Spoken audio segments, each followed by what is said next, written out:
Okay, so we're now going to go on to a question. Before we do, I have put together a little, I don't know, aide de memoire that you could not bring into the exam with you, Shauna. Little aide de memoire for uh, how to answer constructed response questions. This document picks on some of the most common items that I see go wrong with people answering questions. Okay. So there's a whole bunch of stuff here. And what I would suggest you do is go into today's notes and print this off. Maybe print off a few copies, or maybe just print off one and do it in pencil. But when you answer questions for the next little while, until this really gets into your head, you keep this document handy and you have the opportunity to work from it as you work through questions. Don't try to memorize it right away unless you're a really solid memorizer, but I still think you're probably better off to just keep it handy and work from it until it becomes habit. Okay. So the items on this list, the first is you have to answer the question at hand. Okay. If you don't answer the question at hand, read the question and then answer the question, you won't get it right. Very simple. However, it's probably the most common thing that goes wrong. It's the reason that I put this at the top of the list. The next thing is to identify any client objectives. So what is identified in the question as a client objective? If there's anything in there that looks like an objective, something that says the client wants to do this, or the client is pointed in this direction, or whatever, this is usually the most important information.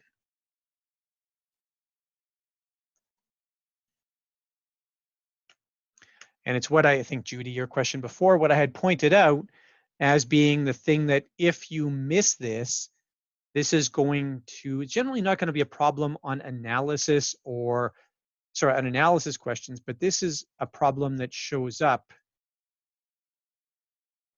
in collection and recommendation.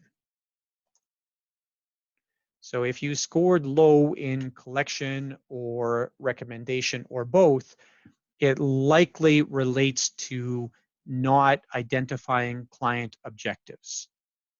Okay. Okay, now as a matter of habit, I think we should be doing this with every single question, this next step, and that is to identify whether the question is a collection, analysis, or recommendation question.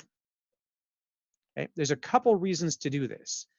This will slow you down before answering the question. And as much as I talked before about time management being a problem, this is where you're going to put in your time. You're going to put in your time reading and understanding the question. And part of how you're going to do that is to ask yourself questions about the question.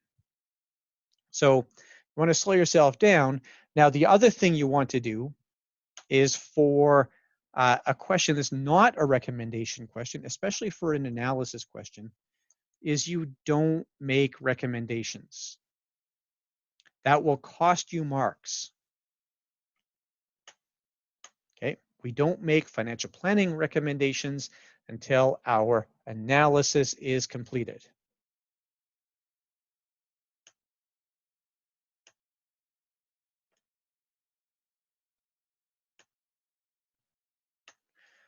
Then we look at knowledge versus competency.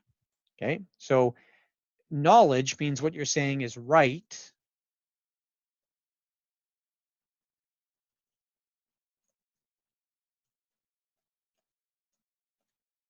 And that's fine. That you can't be wrong here. You don't want to be wrong, but that's not what the exam is about.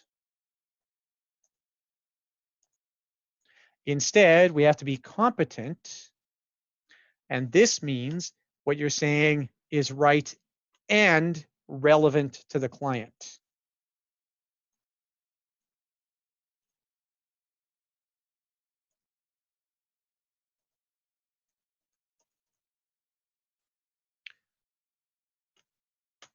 Okay, so for example, if I have a client who is using um, RSPs,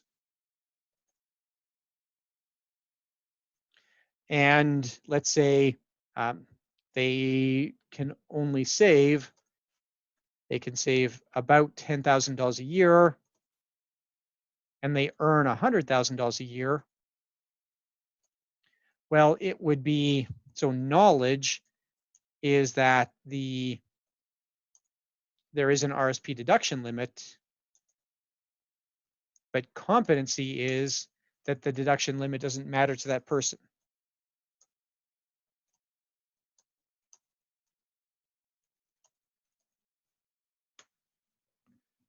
Is everybody with me there? So if I explain to that person about the RSP deduction limit, it actually doesn't help them, right?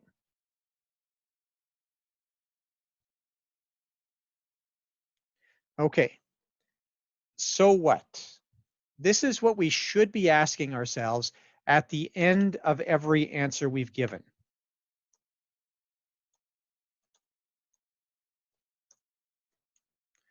Okay, have I answered the question? So if I can ask a so what here and still get an answer, that means I have to give more detail.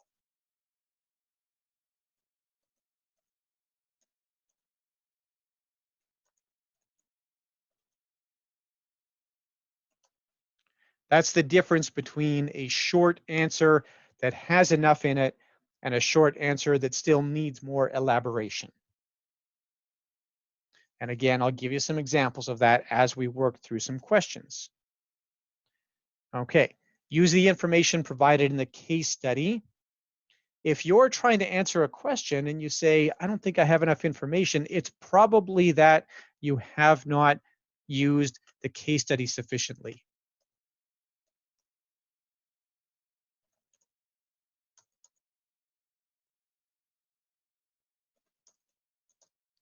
Okay. All right, be brief. Now, for those that did core curriculum with me recently, you've had this experience.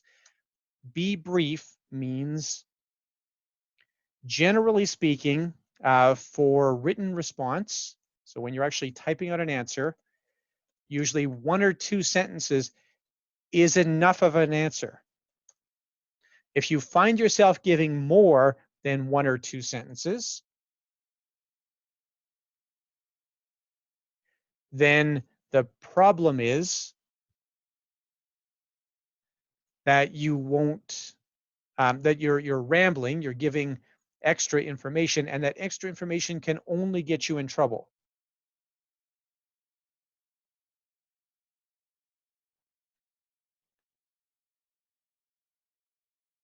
Yeah, and that happens, Tom. In fact, the question that I'll post for you in the homework this weekend has that in it.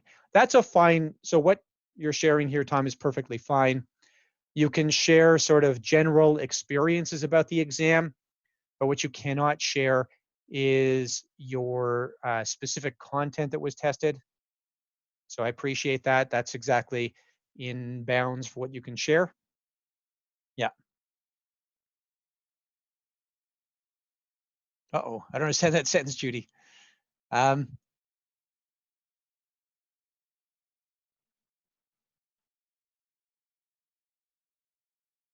okay. When you write the exam, something that you have to recognize here is the exam has been written already. Nobody on this call, when you write your exam in November of 2020, is going to be writing any question on there for the first time. It's already been written by about 30 CFP professionals by the time you write it. There's a group of people who get together before every exam and write the exam to check its validity. Okay, so if you're answering a question and you think there's some detail missing, or you think the question isn't clear, it's not them, it's you. Okay?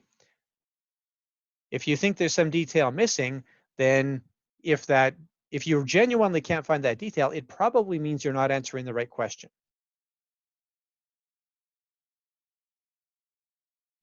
Are we good there?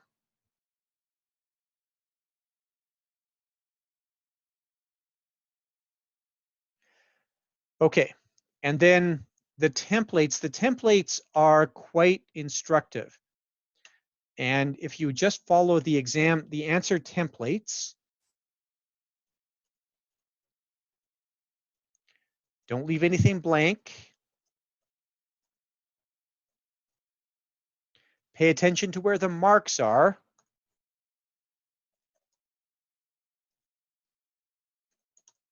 That will all go a long way to getting you where you've got to go. Okay. Then to be concise, and that ties into be brief, that means when you're done, you stop answering and move on.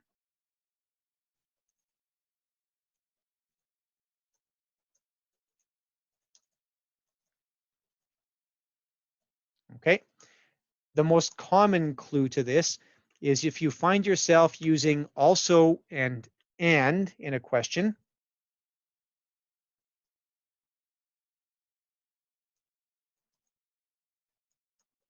you're probably making a second point. Yeah, so all of this stuff, Brian, we're going to see show up again. Every single point on here, we're going to use, in fact, multiple times. Okay. So yeah, if you write also or and, you're probably making a second point, and that's not helpful. You stop after your first point is made, you're done. The templates are always written in such a way that you're just bringing up one point per sort of box in the template. And finally, leave nothing blank. Okay. Wrong answers don't count for negative marks. I don't know if that's a double negative, but whatever. Okay. Answer. And with math questions, you'll find some of this with sequential math questions. So if you don't know the first answer, and this is a pretty common technique on this exam where they'll have a sort of multi-stage math question. So if you don't know the first answer, guess. Now use something reasonable here, but take a reasonable guess and then use that for the rest of your exam or the rest of the question. And then you can get some marks for that. Okay. When this happens, you're actually creating work for your grader by doing this, because what your grader has to do now, they'll mark the first thing wrong. If you guessed on something, absolutely that's going to be wrong. But they now have to take your wrong guess and say, well, what if that was the input for the rest of the question? Does that make sense?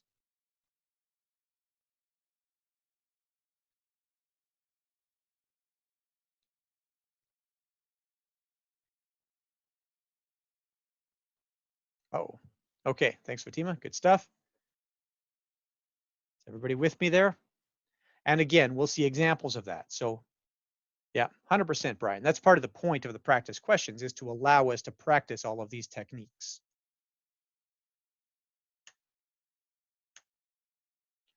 Okay, can we go do a question now? We'll see if we get through a whole question, but regardless, we're going to pop over to one.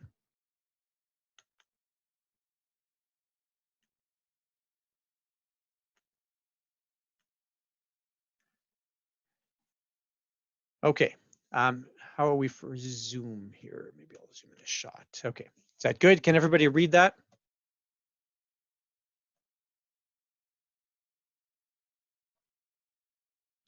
Okay, so for those that have previously done exam prep with me, this is a question I generally don't get to in the exam prep classes. It is a question that's still posted on Moodle, so it's off of exam 2. And I would suggest that probably if you're sort of following my recommended schedule, you wouldn't be doing exam 2 until closer to exam day. So hopefully people have forgotten this by the time you get there. So this is a very typical type of constructed response question. And we'll just take a quick look at it, and then we'll come back and focus on the details. So the first thing we're going to see is the stem. The stem is where most of the information is provided. Now, I think, Tom, it was your point, you'll sometimes get some additional information right in the body of the question. But this is where the majority of information is presented. Now, we'll talk about how to deal with this in a few minutes. This is about the length you should expect for these questions. Around 4 or 5 paragraphs. Okay, typically not as much as 2 pages, somewhere around a page, maybe a page and a quarter. Okay, for those that have written the exam, that's about right.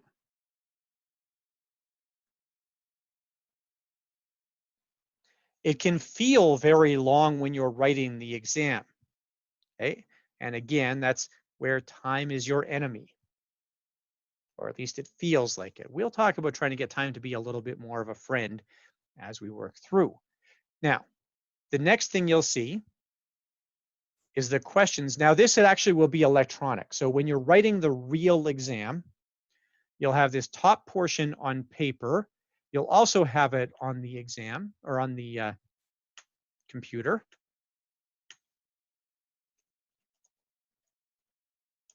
So this portion here will be both paper and on the computer, and you can mark it up or whatever the case is. And when you write on the computer, there's a little highlighting tool on there that you can use. I know a lot of people will bring a highlighter into the exam with you. Technically, a highlighter is not on the permitted list, but I think most exam centers allow it. Okay, and then we'll have the question. Yeah, let's talk about that in a second, Duke. I actually don't recommend that. I very specifically don't. Okay, and I'll show you why in a couple of minutes. And I know why people have that thought, and I'll show you why I think it's actually a little bit detrimental here. Okay, so then I have what will be the question. Now this will only be on the computer. So when I actually write the exam, it's only on the computer, and it's not on Word, but it's very much like this.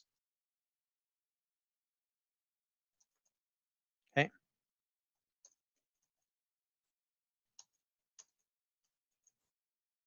Where basically you'll have a little template like this, and you will just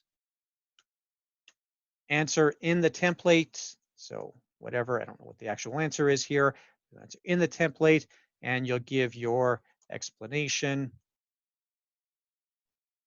But as you type, the box gets bigger. That's sort of how the whole thing works. Okay. So that's part of why I think it's useful to do this on the computer, just to get used to answering that way.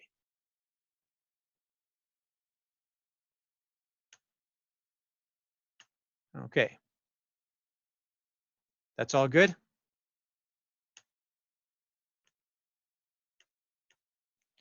And then you'll have another question.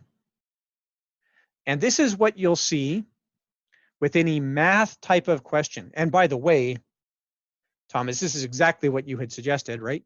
That this is where we have information provided right in the question itself.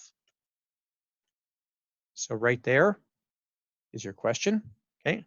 And this would be, in fact, I wouldn't be at all surprised if you've had a question like this at some point where you're given a probate schedule and expected to use that probate schedule. Okay.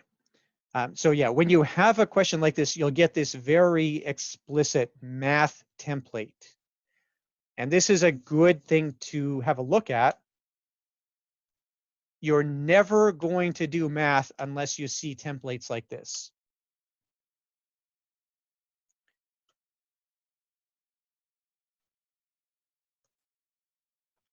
Is that perfectly clear? If you find yourself doing calculations where there's no template, you're headed in the wrong direction.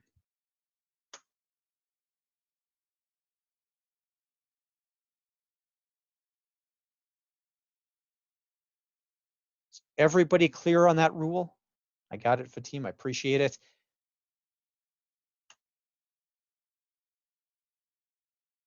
No, I would never make that assumption, Kevin. You should never be making an assumption. Okay, that's good. Nothing should be assumed. You could very easily have a non-spousal beneficiary designation. Okay, that's good.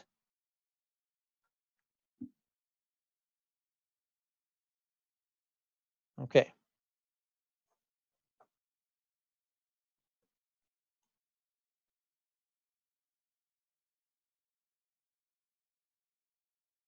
I need an example here, Devin.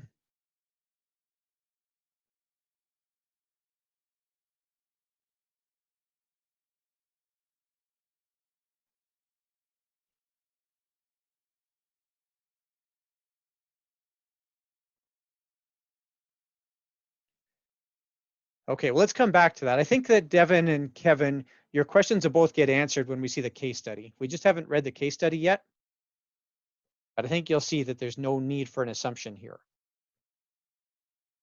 Yeah, and actually, Devin, that first homework question I have for you is an income splitting question. Okay.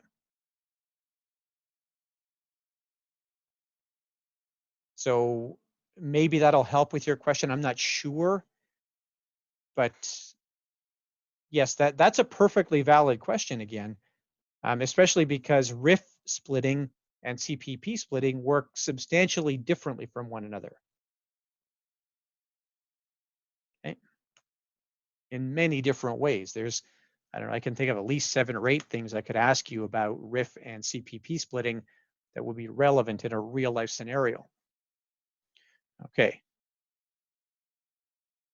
All right.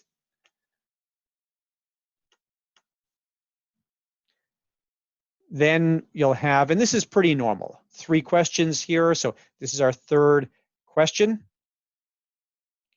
Okay.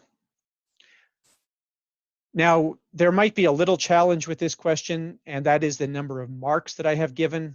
So this is a large number of marks. Something that we should always be paying attention to, and I haven't yet pointed out, is the number of marks allocated to a question. So this one you can see is worth 4.5 marks. You can see exactly where the marks show up. That should also dictate where I put my time.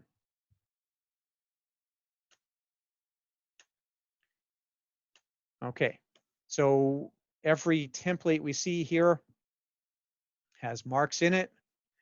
Now, the other comment I have here is there are no part marks available. So when you're marking this,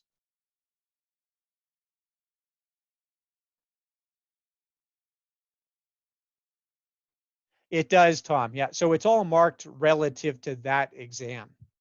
Okay, so it's not an absolute number of marks per exam. It's the exam gets marks assigned accordingly.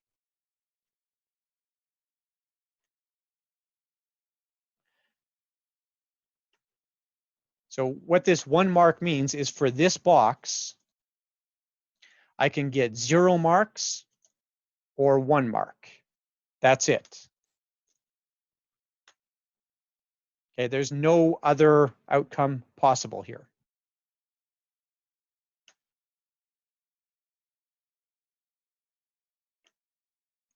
And when you scroll down then to this next question down here, for this one, I have many different versions of this available. So for each box, for each little box, I can get 0 marks or a half mark.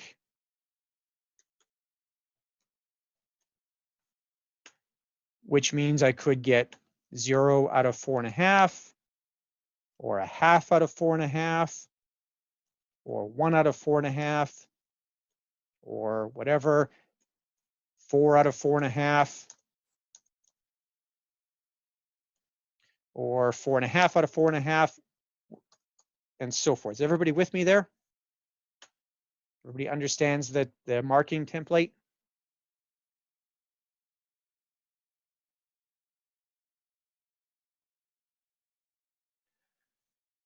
Okay, now in terms of how this is marked, it's good to know that when you write the exam, now we don't know exactly what the passing mark is, okay? The passing mark is a somewhat moving target. For more difficult exams, it's going to be somewhere around 62 or 63%. Okay, and it's set before you write. The exam is not marked on a curve. It's curved for difficulty, but it's not curved relative to other exam writers.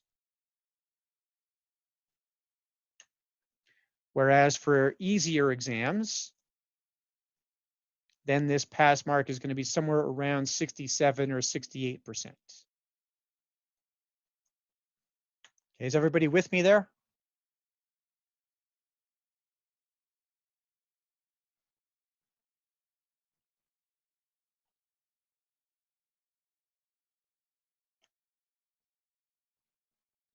So that's not the same thing, Olu.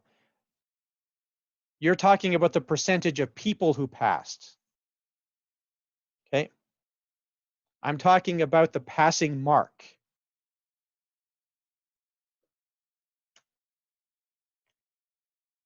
The percentage of right answers you need to pass the exam.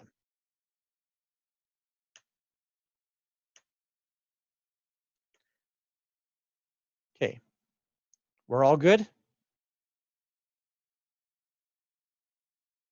So regardless, what this means is I need about 2/3 of the possible marks to have a shot at passing.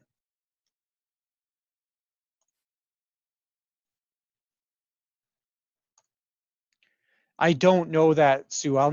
That's information I would never have access to. Okay.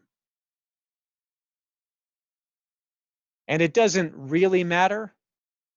My point here is only to recognize that the passing mark does move around a little bit. Okay.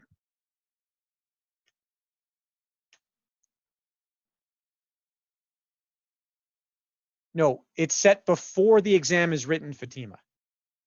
The passing mark is set. Remember I said there's those 30 or so folks who write the exam in advance of the exam. Are you with me there? So part of what happens there's more to it than that, but there's a psychometric analysis, a sort of statistical analysis that gets applied to the exam when it's created. And they'll look at the number of low complexity questions, the number of moderate complexity questions, the number of high complexity questions. They'll look at the word count on the exam. They'll look at how much of it is math-based versus non-math. They'll look at they'll look then at how those 30 or so people perform on the exam. All of that will result in an outcome that helps to determine the difficulty of the exam. Yeah, those people are all CFP professionals. Olu, they're people, they do it for CE credits, actually. One of our capstone graders used to do that. She used to volunteer in that capacity. And now the fact that they're CFP professionals, to me, this is the right thing, right? Because you're being assessed against the CFP professional, okay?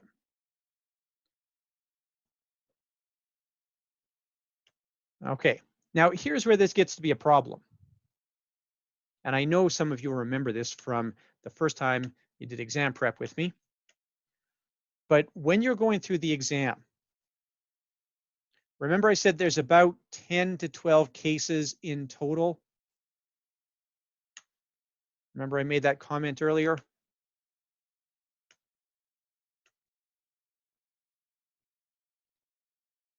So here's what you're going to find out of those 10 to 12 cases, that about 5 or 6 of those cases are going to be in your wheelhouse. And that wheelhouse is going to be different for everybody. Okay. Chris's wheelhouse, Chris's comfort zone is going to be different from Leah's comfort zone. It's going to be different from Brian's comfort zone, and so forth. But everybody will have about that number. About half will be comfortable. Then you're going to have another 2 or 3 cases that are uncomfortable, but you kind of get it. Does everybody sort of understand what I mean here?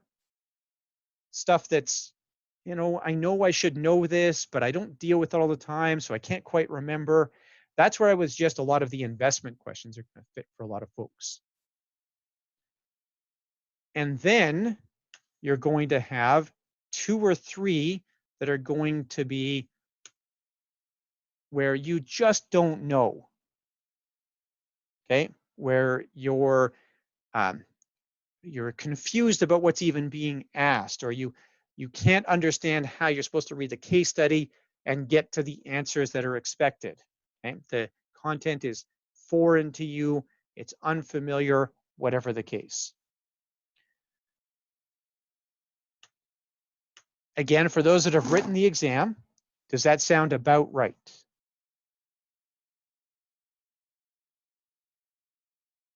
I think this is about how it translates for most people. Okay. If you're flipped over here, if you have 5 or 6 WTF cases, then that's an indication of not having studied enough. Okay. But this is about how it should work out. Okay. So now let's think about what I need to do to pass. Well, if on these, and I'll just show you here per case, so we have 5 or 6 cases with 2 to 3 questions per case, with about 2 to 3 marks per question. Okay, so for the sake of argument, I'm going to say that's about 2.5 on average times 2.5. That's about 6 marks per question. Approximately. Is everybody with me there? I know it's 6.25, but can we call it 6?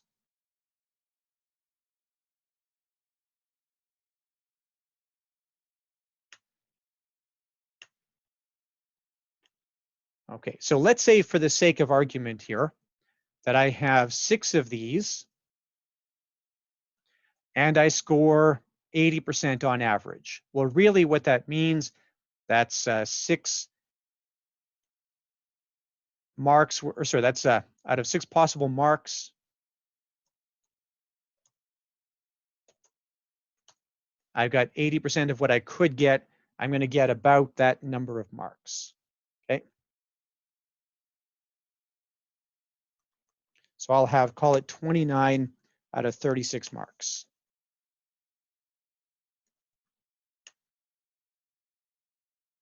And then on these questions, if I have 2 of these, if I score, let's say that I can get half my marks. If I score 50% here, now I've got 6 times 2 times 0.5. Is everybody still with me here? That's 6 marks, right?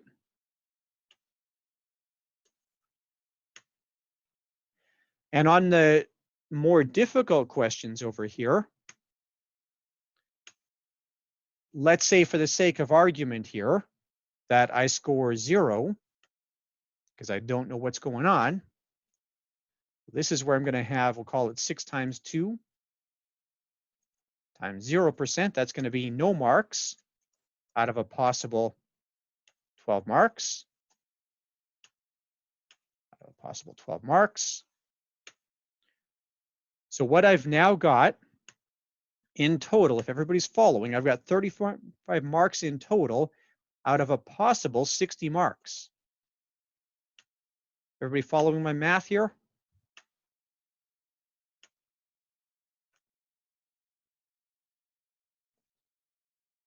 So where does that put me in terms of my expected outcome? How does my result look now? It's not going to cut it, right? That's going to put me at about 58%, which, by the way, is the kind of mark most failing exam writers get.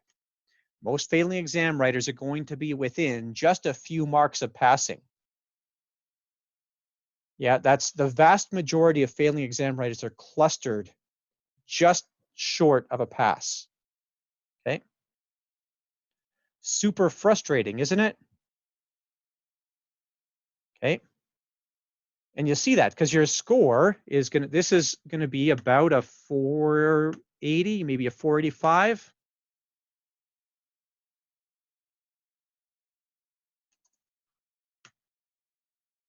Okay. Yeah.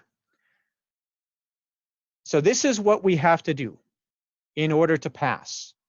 Okay. You want to be as close to perfect as you can when you're in your wheelhouse.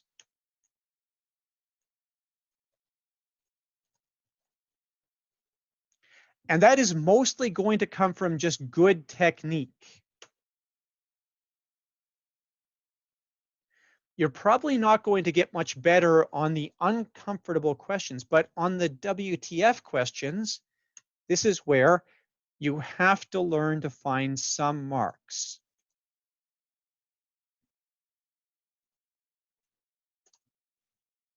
Some of that's going to come from good time management, and some of that's going to come from just learning how to use the templates and learning how to read the case studies. Okay, if I can get this up to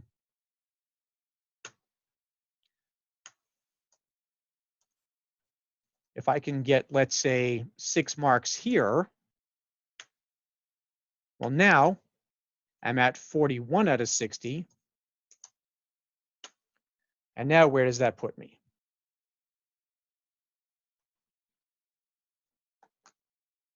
That puts me at 68%, and that should be enough for a pass. Okay. If I can just find some marks where I wouldn't have otherwise found them. And really, that's what this exam is all about, is just taking what's not quite good enough and turning it into good enough. Okay. Yeah, and that's true, Tom. I know that's a very common problem. And again, we're going to work through that time management battle a little bit here. Well, quite a bit, actually. Okay. Right now, early days, I want to focus more. Oh, no, I've kicked Elizabeth out. All right. So early days, I want to focus more on technique. And once we get the technique down, then we'll worry about speed. Is that okay?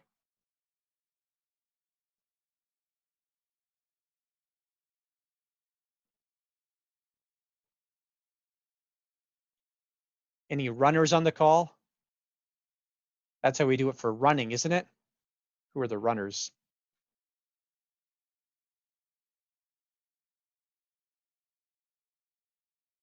You just get going and then you worry about speed, right? We're going to do the same thing here. Okay. Nice run. All right. Okay. Yeah, it's a good lesson to take away, Sue. It is. Okay. You just can't afford to leave too much unanswered, right?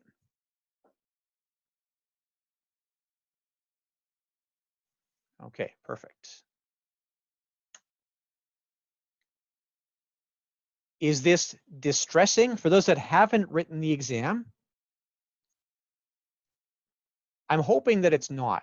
I'm hoping that for those that haven't written the exam, that you'll look at this and say, okay, it's a solvable problem. We've got lots of time to get us there. If I was telling you this the day before the exam, then you would have every right to panic. But we're presenting the problem 7.5 months before you write, or 8 months before you write, whatever it is, 222 days, I believe. So if you, 225 days, sorry. So if you know that and you start to work on it, you'll be where you need to be on exam day.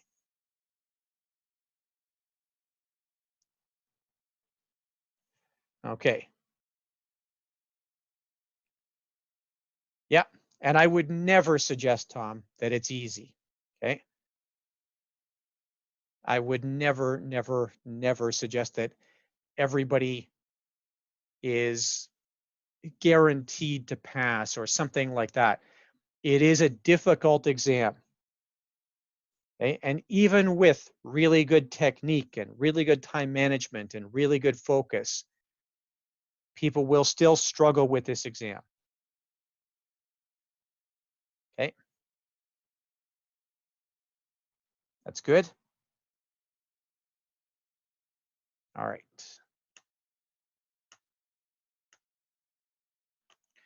Okay, let's go back up to the case study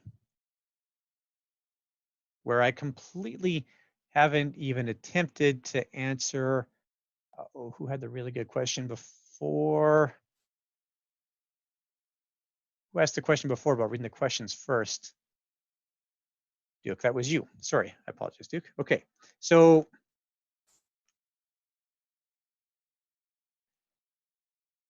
where this exam differs, or where these types of questions differ from what you might be accustomed to, is that there is no extra information in the case study or in the question stem. If there's something provided in the question stem, then you need that information.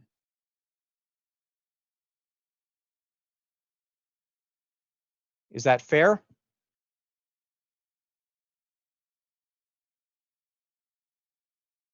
And that's why we don't want to do the skip the case study to read the questions first. The other problem with reading the questions first is that when I read the questions first, now I'm going to come back and I'm going to read the question stem with my bias fully intact. So if I read the question first, I'm now reading the question stem looking for the answers to the questions instead of reading the question stem trying to understand the scenario. Do you see the difference there?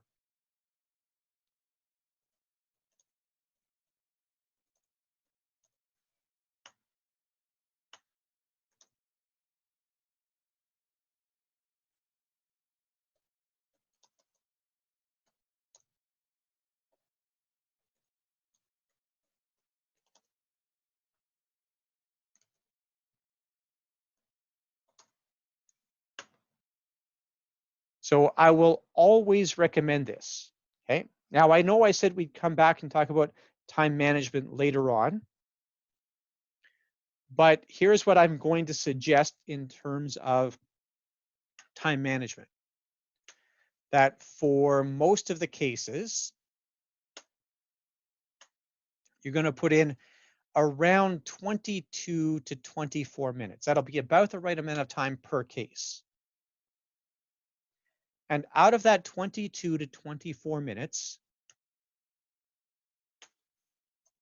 you're going to spend around 10 to 12 minutes, that is about half your time, just reading and understanding the case.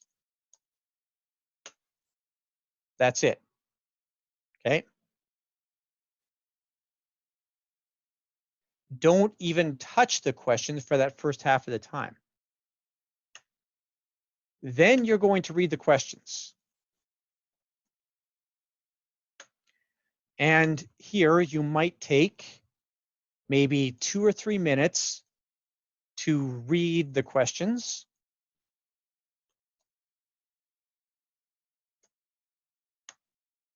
And the last thing that I'm going to do is answer the questions. And generally speaking, answering the questions should be about 1 minute per mark, approximately.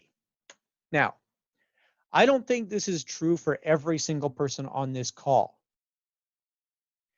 Some of you will find other approaches more useful. But you can't know that until you try this. So here's what I'm going to ask you to do. As we work through more cases, you time yourself. Everybody has a timer. You have a cell phone, it's super easy to set a timer on your cell phone. Okay, so time yourself and pay attention to it. Figure out what's working and what's not.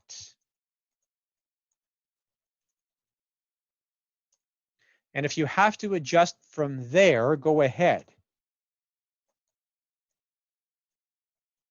But until you know what's working, this is the strategy. Now, the other comment I have here is if you didn't write it down, it didn't happen.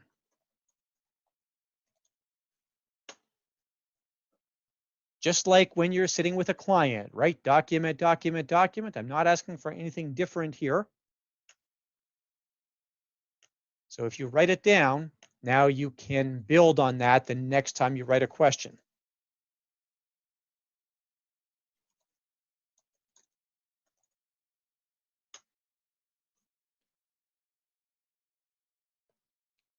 Have I suggested anything unreasonable here?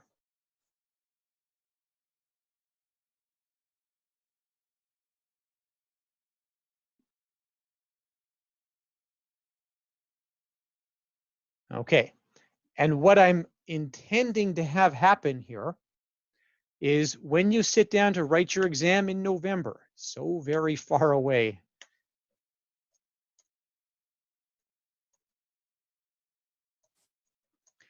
you will have a well-developed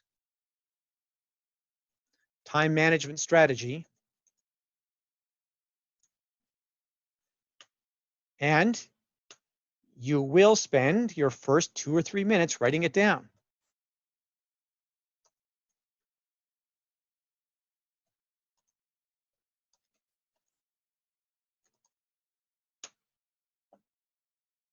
Good?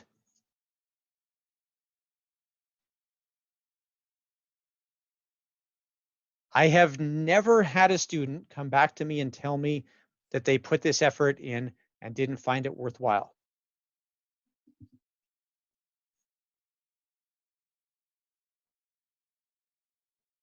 Okay, that's good.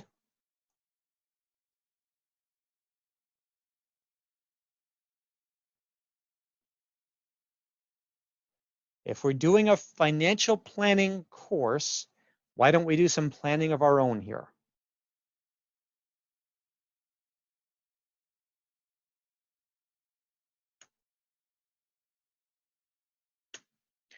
All right, let's go on then. Let's have a look at Kevin and Jill. We'll see how far we can get here. Despite that I just said you don't want to spend more than about 24 minutes, we are going to spend substantially more than 24 minutes on each of the cases we go through in class.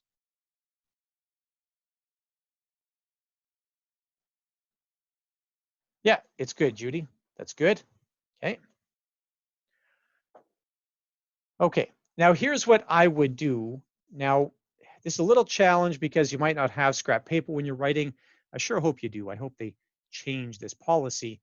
But anyways, we have Kevin and Jill.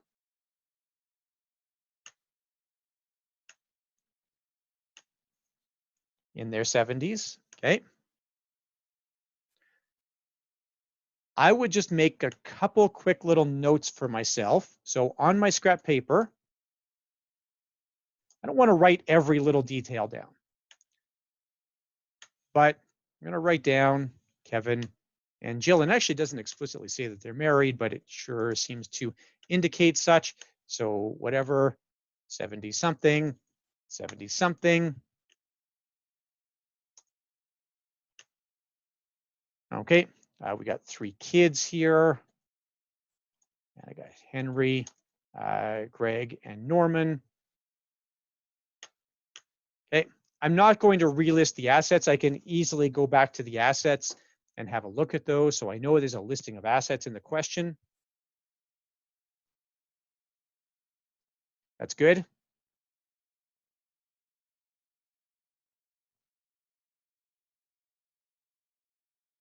Okay.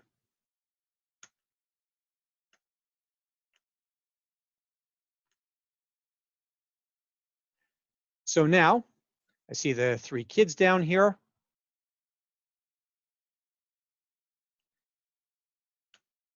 And I've got our oldest child, Henry, age 43. Is there anything else that we know about Henry? Pretty tough spot Henry's in here. I might just mark it up like that. That might be good enough. I got Greg. No, I'm reading the case study first, Brian. Okay. So again, remember I said if I read the questions first, the problem is that I come at this with some bias. I want to remove that bias. I want to understand the scenario.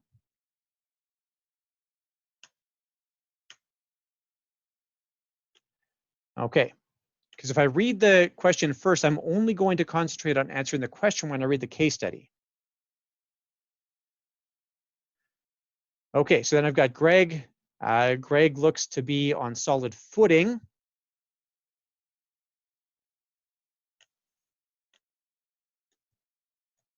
But he does live away in another province. Okay. And Norman, 36, and married but no kids.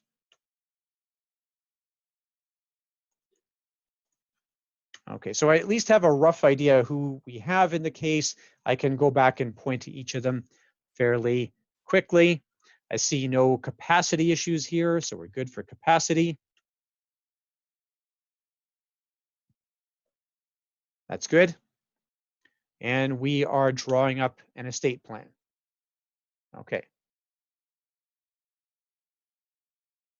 That's a fairly short case study, actually, isn't it? There's not a ton that I need there. I've got to figure out how much detail I need about Henry, Greg, and Norman. And that's where I'm going to give it a read, but I'm not necessarily going to make detailed notes about each of them. I know where to look.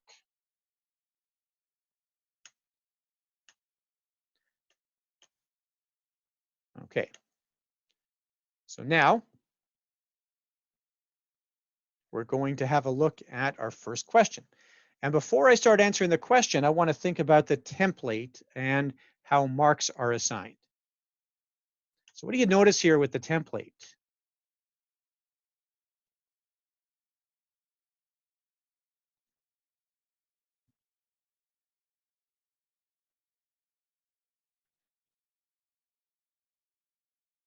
So yeah, exactly. No marks for yes or no. It's just straight yes or no.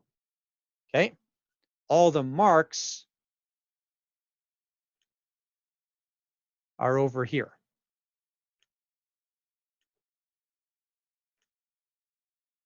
Okay, that's all good. That,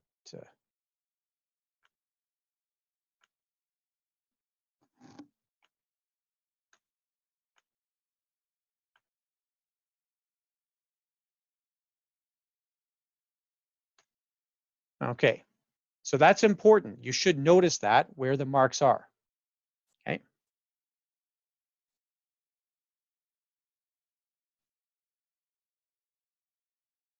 Okay, so now I can see I do need to dig into the kid situations a little bit.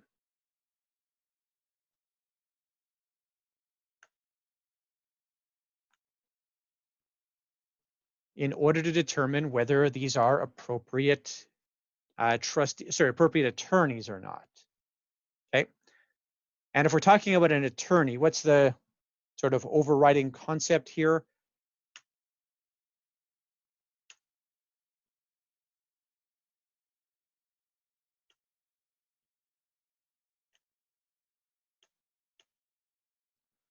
Yeah, so perfect. Those are good things to think about. That person's going to have control of my money. They want to be capable. They have to have capacity. They have to be somewhat geographically convenient, Kevin, right?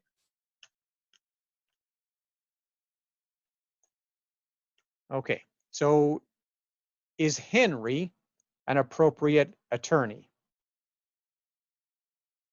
Henry is the pretty obvious answer, isn't he? This gets us off on an easy footing here. And we know that Henry may not have capacity. And I'm going to answer this how I would on the exam, just so you can get a feel for it. Is that okay? I won't do this all the time when we're working together like this, but he may not have capacity. He has been in psychiatric institutions.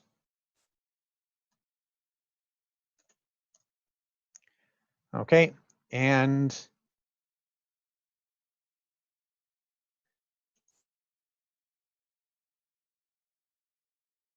he has a hard time with his own affairs. Never mind being an attorney here. Okay, I think that's the answer I would give on the exam.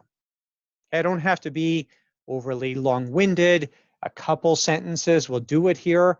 If I don't like answering like that, it's perfectly fine to answer in bullet point. I could also do this. I could say, may not have capacity. This is perfectly legitimate. If you find yourself a long-winded writer, I would suggest this is worth doing.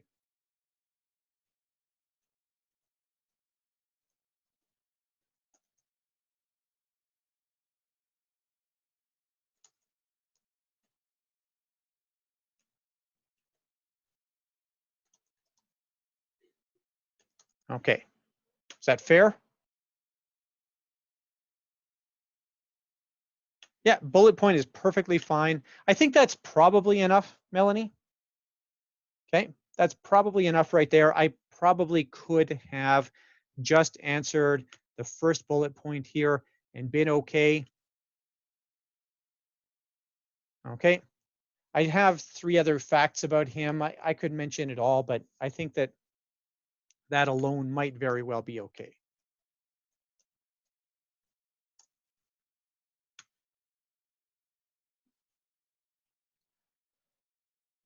All right, that's good. There's no doubt about that, right? There's nobody who would argue that Henry is a good attorney.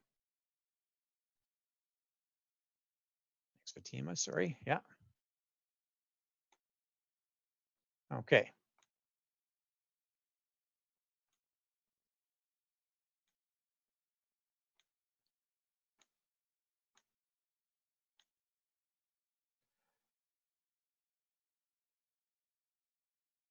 All right, what about Greg? What's the deal with Greg?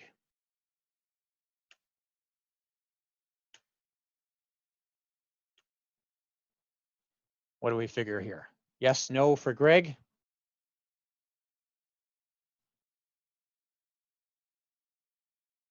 Okay, we got a bunch of yeses. All right, what's the, so he is capable, right?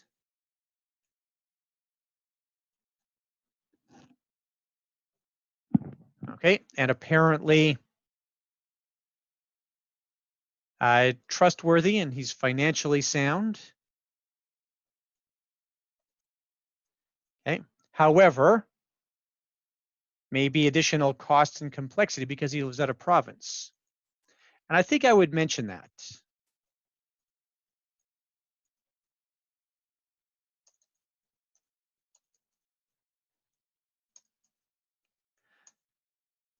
Now, that's fine. I want to give only one answer here, and that would be the answer I would actually give no, but let's say that I'm answering this. I think this answer would get marked correctly. I absolutely would not, Kevin. I would not bring some other sort of non-answer into this, or an answer that isn't. See, when I say use the template, Kevin, that's what I mean, right? The template says yes or no. Those are my only choices. Is that fair? Okay. Now, I know some trust codes will allow that, but most trust codes will say, don't name him jointly, name him as our advisor, or whatever the appropriate term is in that province. Is that fair, Kevin? Yeah, so don't make this more complicated than it already is. You only have one of two answers you can give, yes or no, that's it. Okay. Now, I agree with this, that no is also a good answer. And that's where I say, because he lives out of province, this may be too difficult a task for him.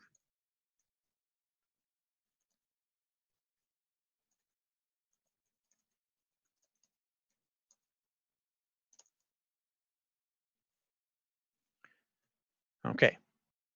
No, absolutely not, Shauna. Yes or no. I'm giving no as an instead answer here, just so you can see the full set of answers. Yeah, I would never, again, give two answers. Use the template. That's, again, what I mean here. Okay.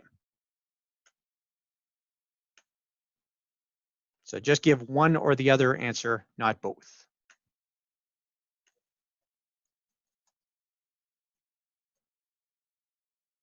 And I don't have to get cute, right? There's nothing, just keep it as simple and straightforward as possible. Okay. And what about Norman?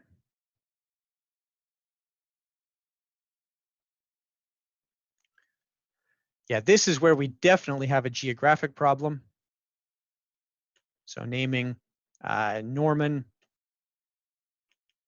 as trustee is outside of Canada. This is probably not viable.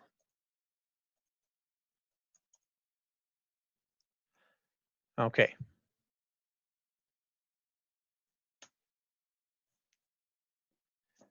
And what about our arm's length trust co? Yeah, there will be a cost, Patty. Sure, there will. So I might give yes here, and there will be a cost, but they are reliable.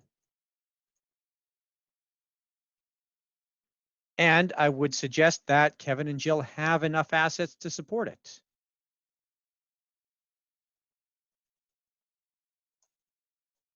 Is that fair?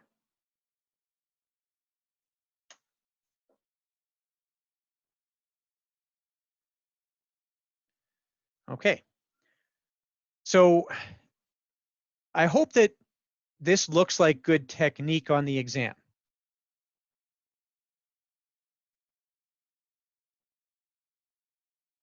Sorry.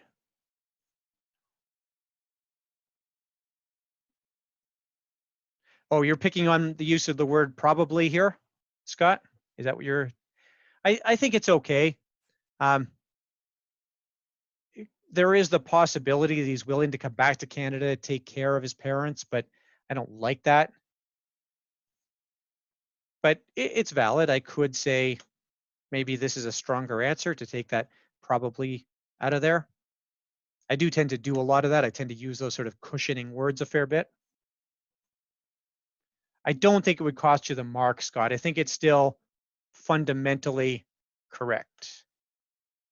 Okay. Yeah, but that's good, Scott. That's exactly what we should be doing. Okay. Is asking ourselves if the wording we've used is appropriate. And especially later on when you're marking one another's assignments, that's something I'm going to ask you to do. Okay. So later on, when Scott picks on somebody for using the word probably where it wasn't necessary, that's appropriate. Good. I sure hope so, Craig. The biggest thing is, can we just take this and apply the lessons learned, right? And it is going to be the opportunity to do this on your own, I think, that and then bring that back to class and really build a good solid foundation by the time you write the exam. I think that that will really help. Okay. So, and for those of you that have written the exam, I'm sure that you can already pick on things that you've done that might not match at least what I would suggest is good technique. I'm sure some of you are already looking at this and saying, you know, I get maybe where I cost myself some marks. Okay.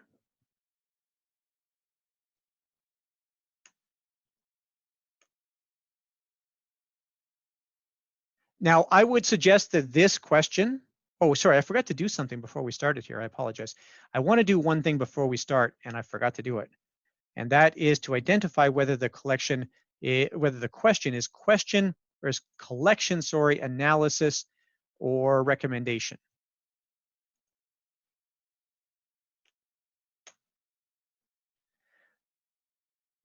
Am I asking Kevin and Jill to pick an attorney?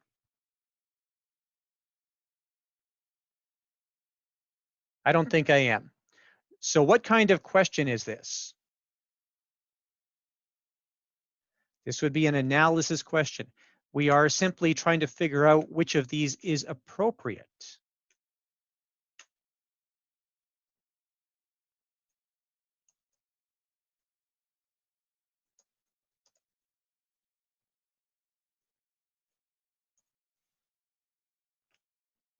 Okay. That's all good?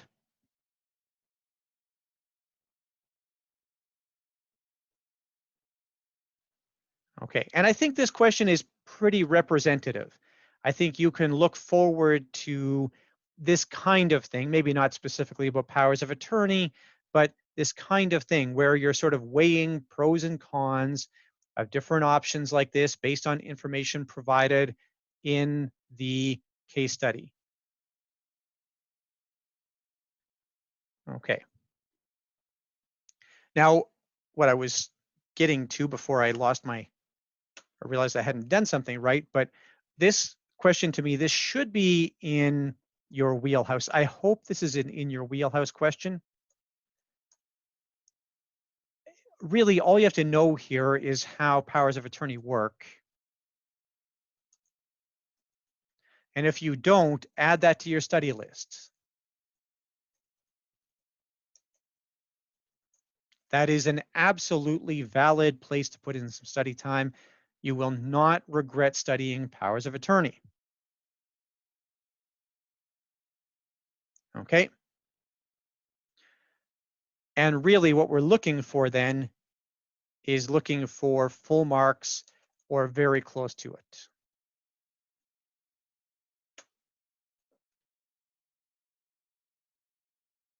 Okay.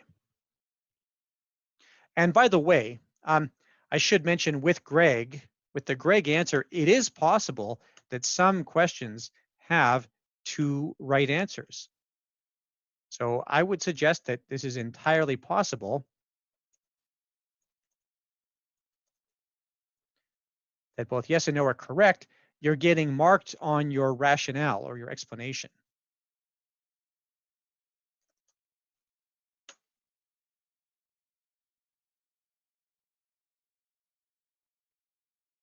Okay, now what kinds of things are going to cost somebody marks here?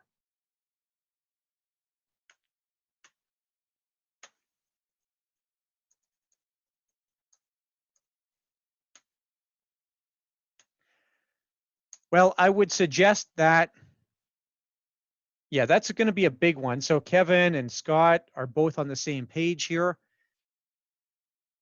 So if you have this rambling long answer, you run a lot of risk with that. That's a perfect suggestion here, Tracy, is if you say that whatever Greg should be the attorney. That's a recommendation without analysis. Okay, so perfect. A lot of you already identified that rambling thing as a problem. And then the other would be if I give a sort of waffling answer that contradicts my yes or no. And I think this is something that we're almost even taught to do a little bit, but I got to be careful to just answer the question. And I'll give you my example here. So I say for Norman, I say no, but then I say he would not be good, but he might be willing to come back to Canada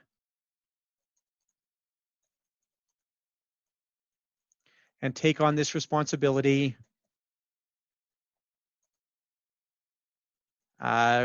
Whatever Kevin and Jill should ask him. Okay. Now you might very well have that whole conversation with Kevin and Jill in a practical setting, but you don't have that opportunity here. Okay. I really had to introduce other facts here that might even be right. Okay. This might even get you a check mark, but there's just not any benefit to venturing out so far with this answer. So I'm not saying definitively that this would be wrong, but this is sort of a high risk, low reward proposition. Okay, just keep it simple.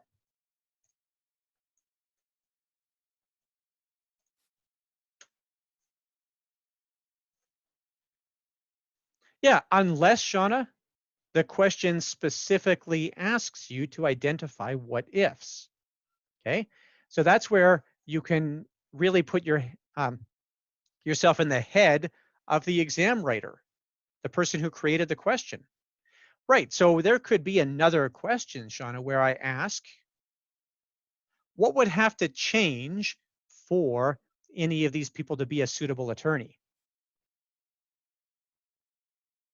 That's a different question, isn't it?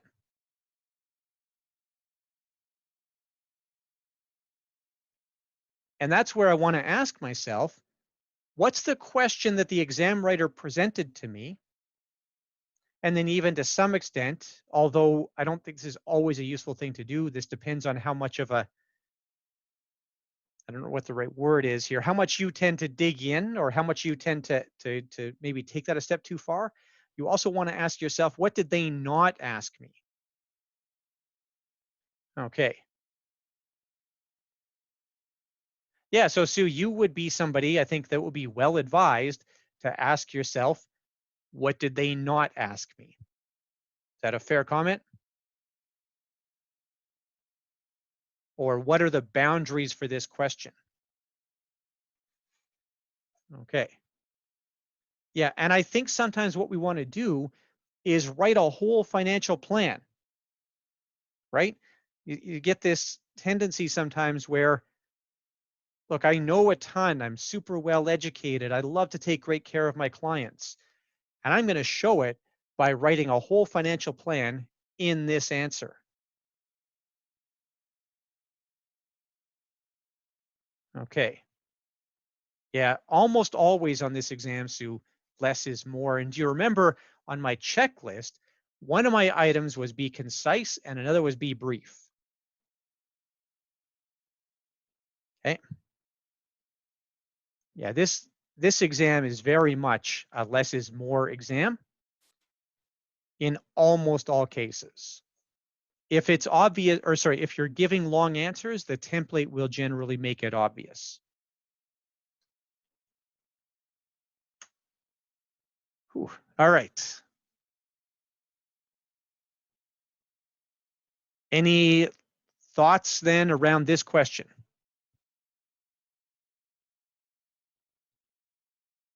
Okay. I never do that question in class. I really like that. That's a good question. Of course, George Orwell says if you really like something you wrote, you should throw it out. So, all right. Okay. What does George Orwell know, though, right? So, Question 22.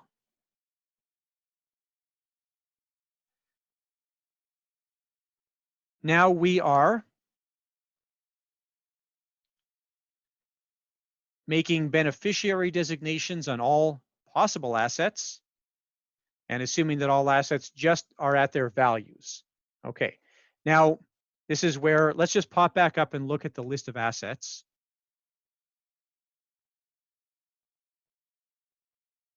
So there's no reason to, Kevin, but it actually, it won't matter here. I don't think there's a place that it matters. Tell me why it would matter. So you're suggesting, okay, so again, why does that matter? So what if, so you're saying Kevin names Greg as the beneficiary. Is that what you're suggesting here? Oh, this is confusing. I got two Kevins now. All right. Okay, so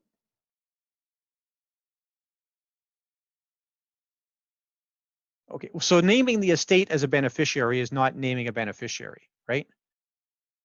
So if you're suggesting estate, that's a different question.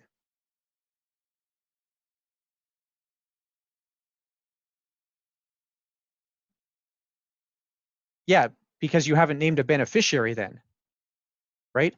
If I name my estate as beneficiary, I have literally not named a beneficiary. The question specifically says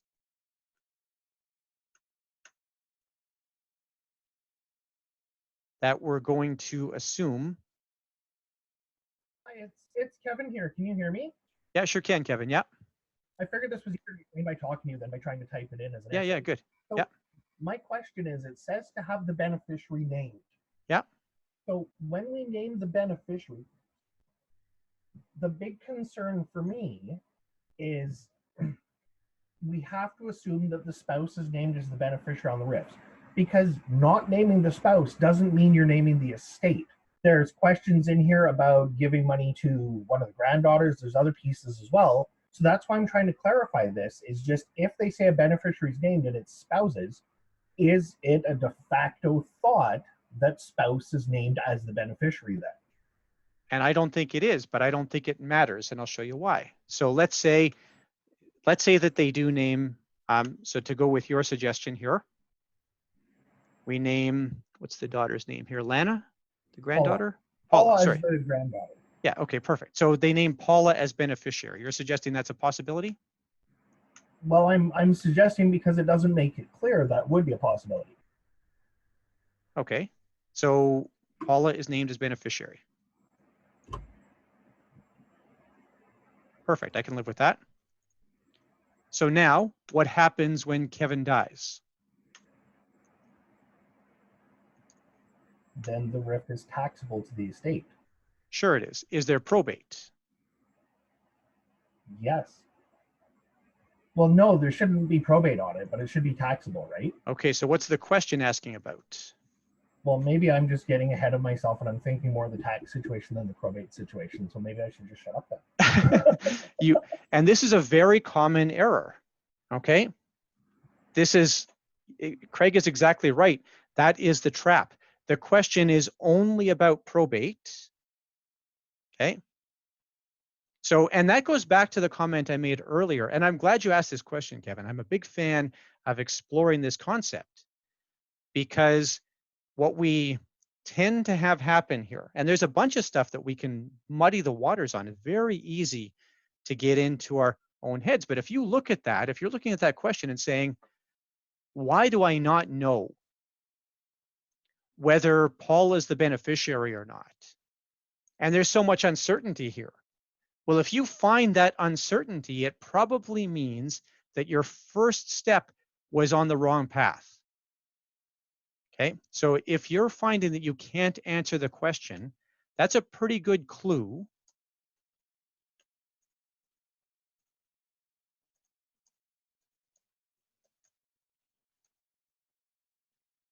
that you're in the wrong place. Does that make sense? Is that a useful lesson here? Okay, Yeah, literally, Shauna, the question only asks you about probate. That's all it deals with. Because, and this is the problem with these estate planning scenarios. Look, I can ask you a whole bunch of different estate planning questions. I can ask you about probate like this one does. I can ask you about rollovers and tax. Okay. I can ask you about inheritance protection from a family law perspective. I can ask you about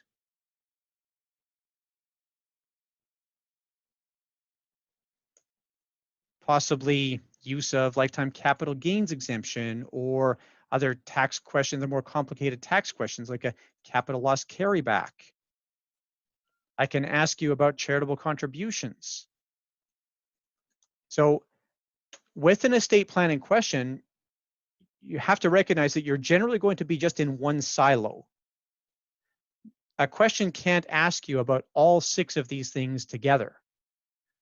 It's going to give you just one silo. Now, to your comment, Kevin, to the place you were going here, again, if the question asked me about naming somebody other than the spouse as beneficiary, then I have the opportunity to go through pros and cons and all that goes along with that.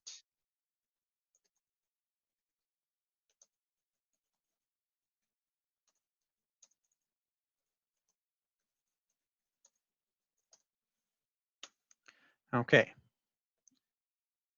That's good.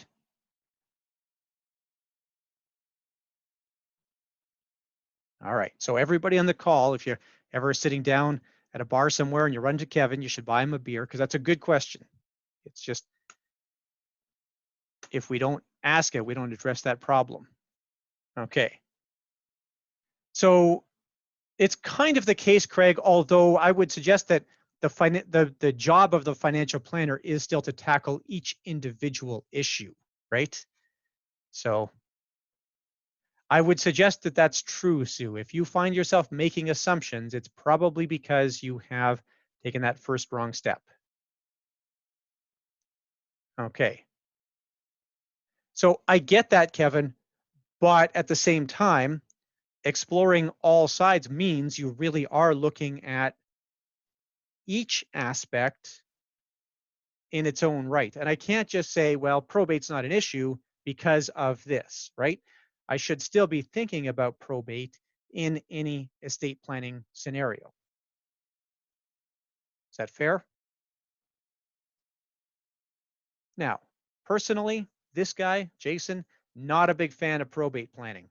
Maybe it's because I live in Alberta. Okay. So this question, I might have the same bias. I might show up here with the same bias for a question like this, where I don't recognize that I'm dealing with probate. Now, the nice thing with this question is it does try to really give you a big hint. Okay. It's a true story, Vaishali, right? There's a giant hint here with the preamble information. Okay. I have to look at that and say, that's a probate question. Okay.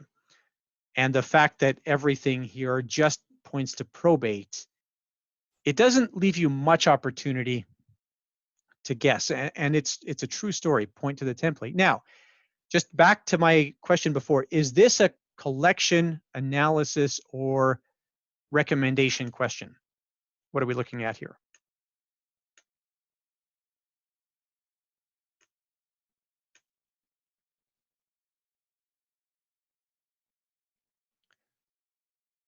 So there's no, you can't do right of survivorship on registered assets, Ron, right? There's no, you can't do a joint ownership on registered assets.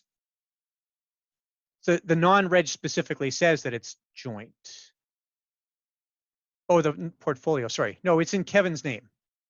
The non-reg specifically says that it is in Kevin's name. Okay. So that tells me it's not joint.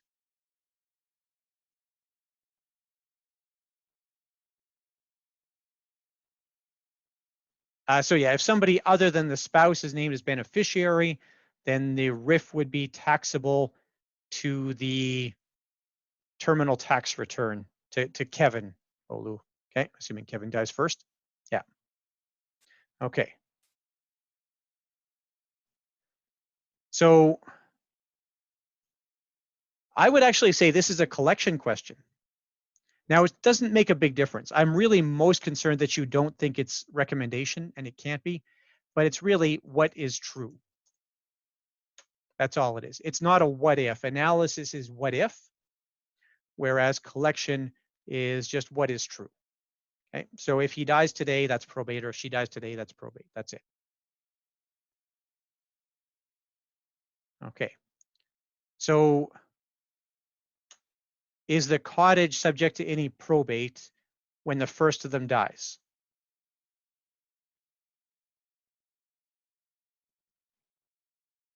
No, no probate here because it's jointly owned, right? Exactly. And the home, same deal, right? Jointly owned. What about the mutual funds?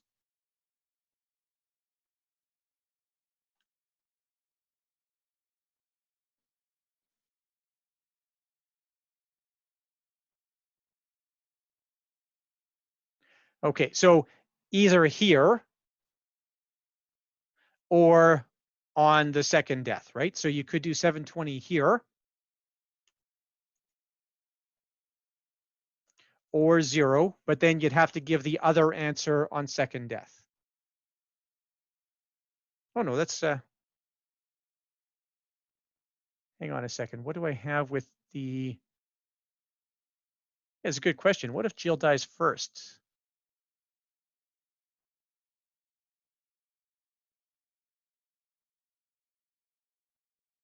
Oh, look at my answer now afterwards.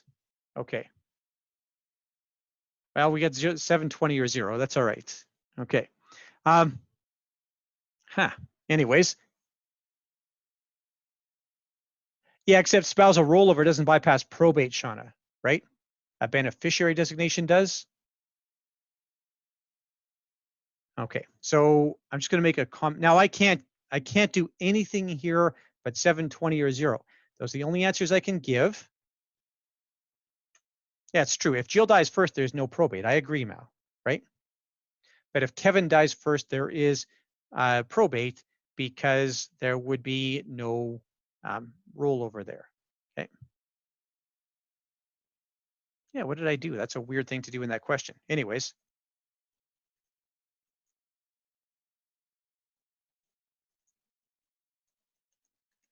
Look at that.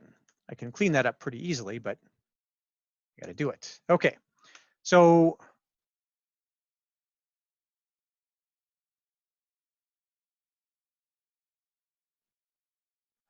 then what about the RIF?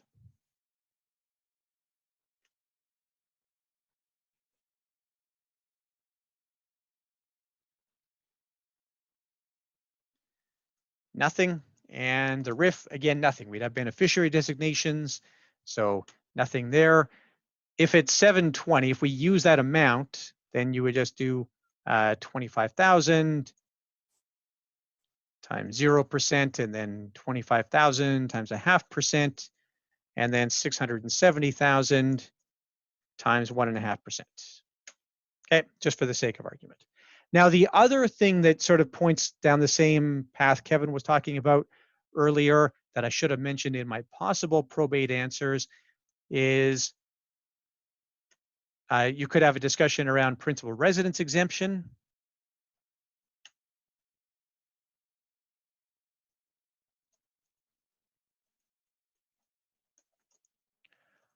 On the house or the cottage. That's another possible answer. Okay. No, Devin, that's a good question. So probate is almost always based on gross value, not on net value of assets. Okay. And I don't think it's the same to say estate value as total probate value because you could have non-probated assets, right? Okay.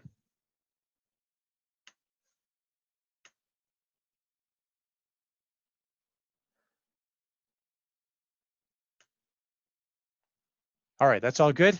But yes, probate is based on gross value of assets in almost all cases.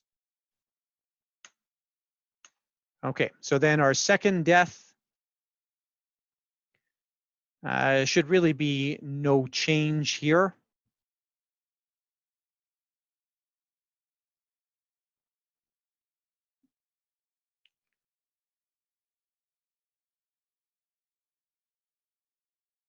All right, should be pretty much the same. Let's go to question 23.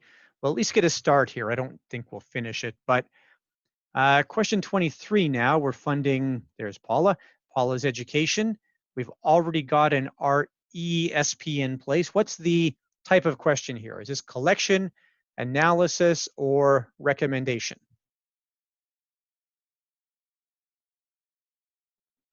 Yeah, this is, now it's pretty close to recommendation, but I would suggest that this is an analysis question. You're sort of working through a bunch of scenarios.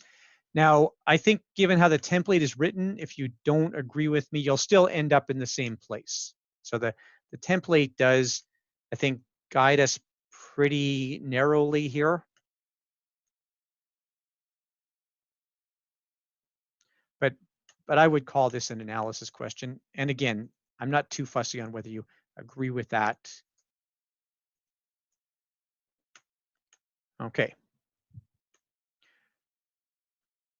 So what's the sort of problem that shows up in this preamble information? What's the concern here?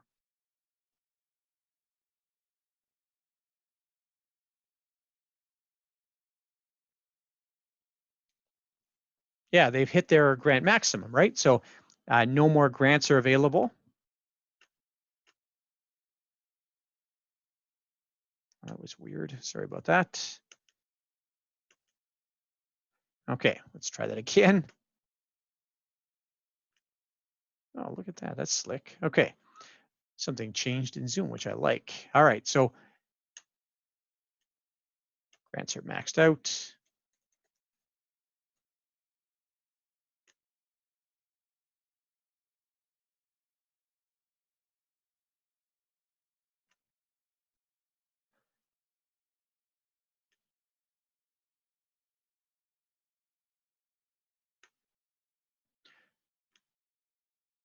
Okay, so could they just give her money directly?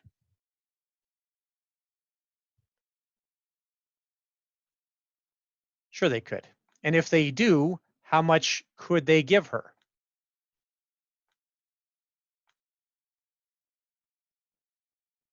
Yeah, there's no limit, right? I like infinite. That's nice. Okay. I'm just going to put no limit. Yeah. Any amount. Infinite is fine. Okay. If they give her that money, who is in control of it? Okay, Paul is in control. Now, I might make a comment here, assuming she has reached age of majority. We know she will be 19 this year, so she'll be age of majority at that point in all provinces. But I might just fill in that little detail. And who pays tax on any income if they do make this gift to Paula? Paula does, right? There's no attribution here because she is an adult. She's 19, or she will be 19 this year.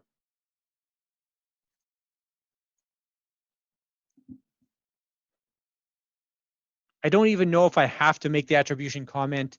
I really am just putting that in there to be thorough, but that may not be necessary. It's more for you than for me. Okay. What about giving money to Greg or Lana here? So again, no limit. And now who's in control? Greg or Lana. And who pays tax on the associated income?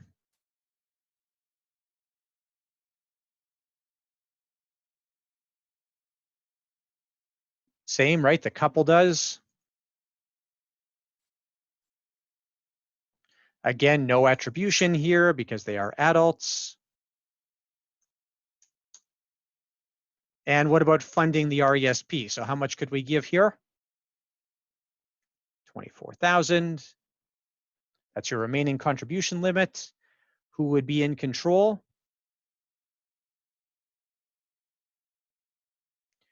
So we could actually do either, couldn't we? We could have Greg and Lana in control. I agree with that. Or we could have Kevin and Jill set up their own RESP, couldn't we? So we could have Greg and Lana, if using the existing RESP, or Kevin and Jill, if we use a new individual RESP. Okay. And who pays tax on the income here? Perfect, tax deferred. So I could say that. And it's true, it depends on the withdrawals. Kevin, I would suggest that ultimately Paula is likely to when she takes withdrawals. Is that fair, Kevin?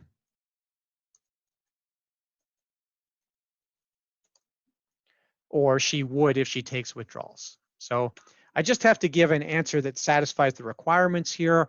I don't have to delve into every possible outcome, especially not for a half mark. And again, that goes back to the comment I made before about understanding where my marks are and how many marks there are. So a question like this is a little bit of a time management problem. The nice thing is this particular one is lots of marks, but you just want to get through it. You want to give enough information here to get your marks. You want to be right and then move on. It's not a difficult question. And you'll have some like this on the exam. You'll have some where you feel like you have to give more information or you feel like it's not enough, but it is. We've answered the questions. I don't really, Shauna. The problem with a strategy like that is I have to spend a lot of time building my strategy that way. And I can end up skipping around in the exam. I am usually not a fan of any strategy that involves me skipping around in the exam.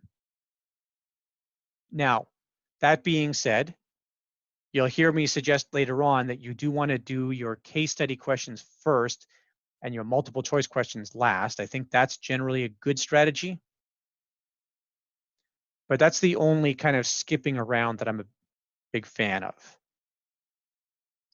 And that really relates more to the fact that if I run at a time with multiple choice, I can still guess and have at least a 25% shot, whereas I can't guess with my constructed response questions. Okay. Again, Kevin, too hard. It has me skipping around to an extent that I'm not necessarily comfortable with. Okay. Now, that being said, Kevin, what you might do is when you're writing the exam, if you get to case study number 2 and you're completely mystified, yeah, maybe then you leave it. But what I don't want to do is flip through the whole exam and try and pick out what the easiest case studies are. Okay. I generally think that we should just do the exam in the order that it's presented.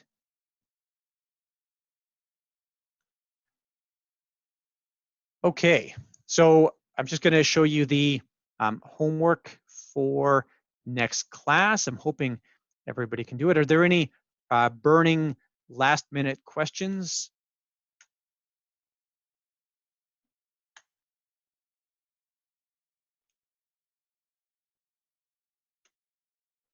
So if you go to Moodle where your study resources are, appreciate it, Craig, thank you. Go to Moodle where your study resources are and you go to the CFP exam prep, which keeps hiding from me. There it is, CFP exam prep. You will see, if you just scroll down a little bit here,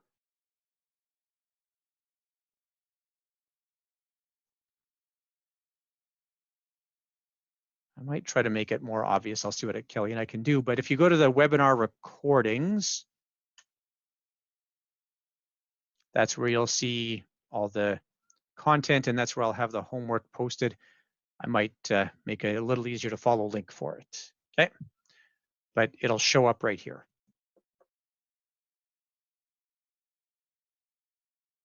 Yeah, I'm pretty sure I can make that easier to find.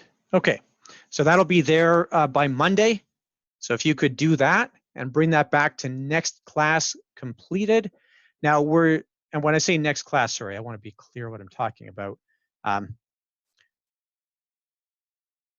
So that's the next time we meet for constructed response. That's the 26th of May. That's when we'll do that homework together.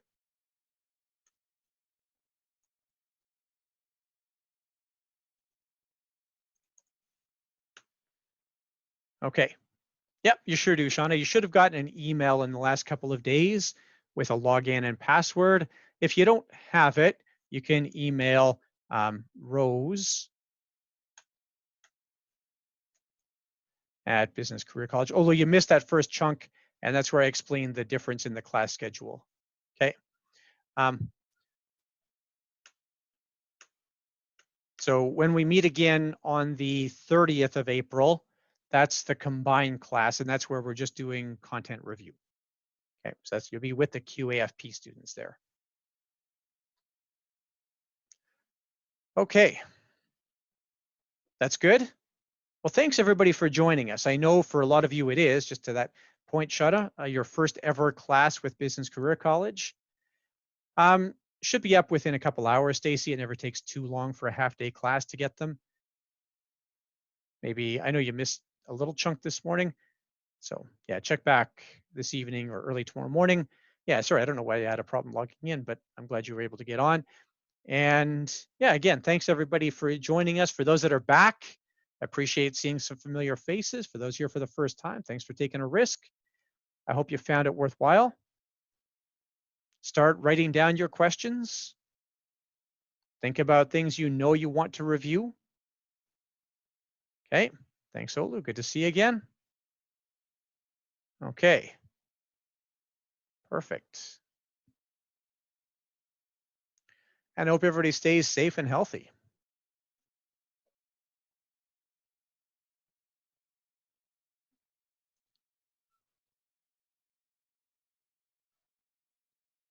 Thank you. Yeah, me too. All right, we'll wrap this thing up. Everybody have a great one. We'll see you on the 30th or sooner.